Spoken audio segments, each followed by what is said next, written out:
নমস্কাৰ আপোনালোক সকলোকে মই মোৰ ইউটিউব চেনেল এডুকেশ্যন এণ্ড এণ্টাৰটেইনমেণ্টলৈ স্বাগতম জনাইছোঁ।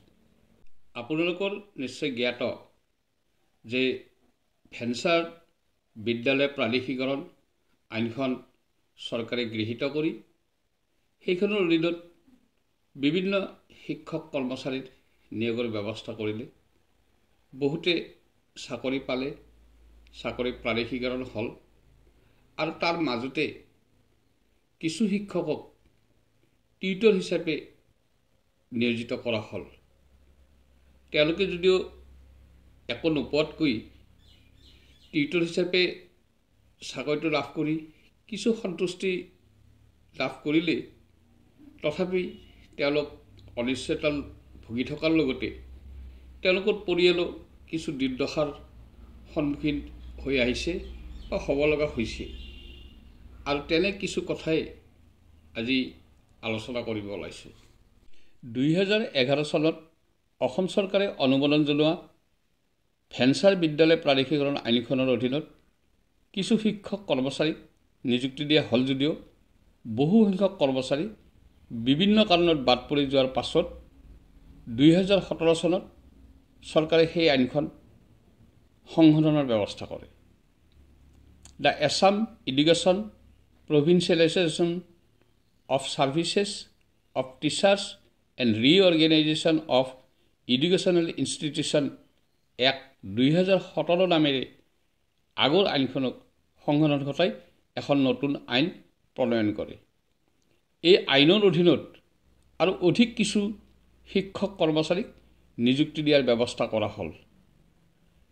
সেইমতে কিছু নিযুক্তি দিয়াও হ'ল, কিন্তু কিছুমান তাত চৰ্ত আৰোপ কৰা হ'ল আৰু সেই চৰ্ত হিচাপে কিছু শিক্ষকক টিউটৰ হিচাপে নিয়োগ কৰা হ'ল।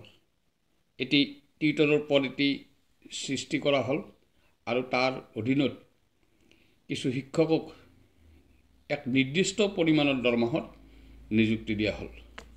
এনেদৰে এক নিৰ্দিষ্ট পৰিমাণৰ দৰমহাত নিযুক্তি লাভ কৰা এই শিক্ষকসকলে আজি নিজেও আৰ্থিক দৈন্যতা, হীনমন্যতা, অনিশ্চয়তাত ভুগি থকাৰ লগতে তেওঁলোকৰ পৰিয়ালসমূহো বিভিন্ন সময়ত অনিশ্চয়তাৰ মাজত দিন কটাব লগা হৈছে। তাৰে এটি উদাহৰণ আপোনালোকৰ সন্মুখত স্পষ্ট ৰূপত দাঙি ধৰাৰ অৰ্থে এই ভিডিঅ'টো প্ৰস্তুত কৰা হৈছে। ভিডিঅ'টো ভাল লাগিলে আপোনালোকে এটা লাইক কৰিব আৰু আপুনি যদি মোৰ এই চেনেলটোলৈ নতুনকৈ আহিছে তেনেহ'লে এনেধৰণৰ বিভিন্ন ভিডিঅ' পাই থাকিবলৈ অনুগ্ৰহ কৰি চেনেলটো ছাবস্ক্ৰাইব কৰি থ'ব। স্ক্ৰীণত এই যে এজন মানুহৰ ফটো দেখিছে, এওঁৰ নাম চজিমুদ্দিন খান। 2017 চনত চৰকাৰে যিখন প্ৰাদেশিকৰণ আইন প্ৰণয়ন কৰিছিল, সেই আইনখনৰ অধীনত এওঁ যোৱা 2022 চনৰ মে' মাহত টিউটৰ এছিষ্টেণ্ট প্ৰফেচাৰ হিচাপে এখন মহাবিদ্যালয়ত তেওঁৰ চাকৰি প্ৰাদেশিকৰণ হয়। যদিও 2022 চনত তেওঁৰ চাকৰি প্ৰাদেশিকৰণ হয়, তেওঁ সেই মহাবিদ্যালয়খনত কিন্তু যেতিয়া মহাবিদ্যালয়খন ভেঞ্চাৰ আছিল তেতিয়া 2003 চনতে তেওঁ তাত চাকৰিত যোগদান কৰিছিল। কিন্তু বিভিন্ন কাৰণত তেওঁ 2011 চনৰ আইনখনৰ অধীনত তেওঁৰ চাকৰি নহ'লে বা লাভ কৰিব নোৱাৰিলে, ফলত তেওঁ অপেক্ষা কৰিব লগা হৈছিল আৰু 2022 চনৰ মে' মাহৰ তেওঁক নিযুক্তি দিয়া হ'ল, কিন্তু তেওঁৰ নিযুক্তি হ'ল টিউটৰ এছিষ্টেণ্ট প্ৰফেচাৰ হিচাপে। ফলত তেওঁৰ নিযুক্তি এটা ফিক্স পে'ত দিয়া হ'ল, মাত্ৰ 27,000 টকা।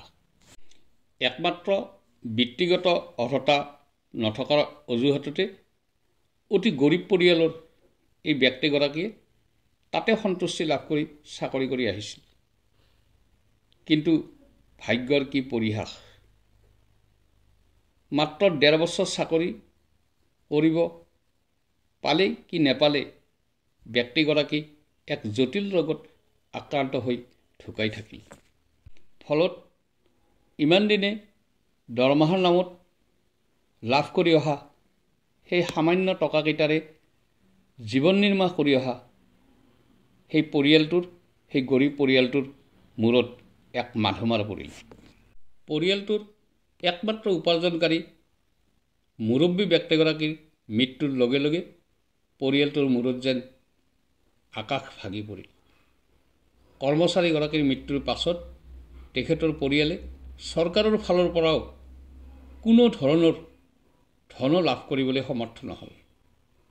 কাৰণ তেখেতৰ এপইণ্টমেণ্ট লেটাৰখনতে স্পষ্টকৈ লিখা আছিল, the post shall be personal to the incumbent and this post shall stand abolished on cessation of the service of the teacher for any reason whatsoever, including retirement, resignation, death, etc.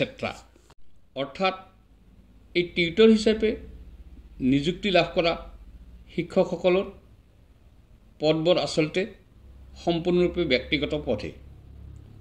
তেখেতৰ অৱসৰ বা পদত্যাগে হওক বা মৃত্যুৰ পাছতে এই পদটো সম্পূৰ্ণৰূপে বিলুপ্তি ঘটে।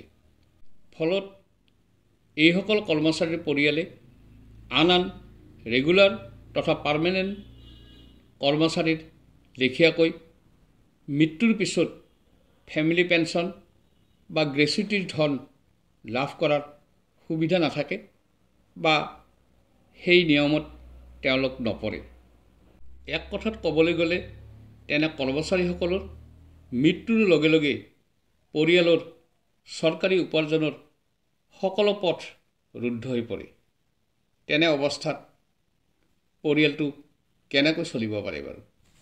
ফটোত দেখা এই এছিষ্টেণ্ট প্ৰফেচাৰগৰাকীৰ ক্ষেত্ৰতো সেই একেই ঘটনা ঘটিল।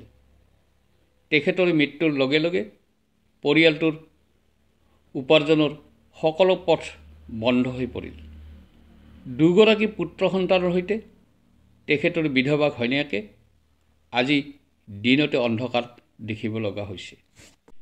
এয়াই হ'ল টিউটৰ নামৰ নৱসৃষ্ট পদটোত নিযুক্তি লাভ কৰা কৰ্মচাৰীসকলৰ জীৱনৰ এক কৰুণ গাথা। যি সময়ত চৰকাৰী কৰ্মচাৰীৰ চাকৰিকালত মৃত্যু হ'লে তেখেতৰ বিধৱা ঘৈণীয়েকে পূৰ্ণ দৰমহা লাভ কৰাৰ লগতে গ্ৰেচুইটি, লিভ এনকেচমেণ্ট আদিৰ ধন লাভ কৰি দুখৰ মাজতো জীয়াই থকাৰ পথ দেখা পায়। তেনে সময়তে এই টিউটৰসকলৰ পৰিয়ালৰ অৱস্থা এনেদৰে পানীত হাঁহ নচৰা হয়।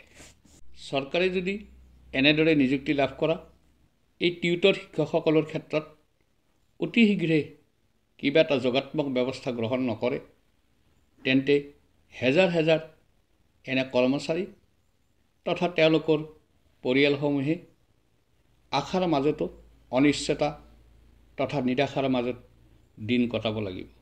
ধন্যবাদ।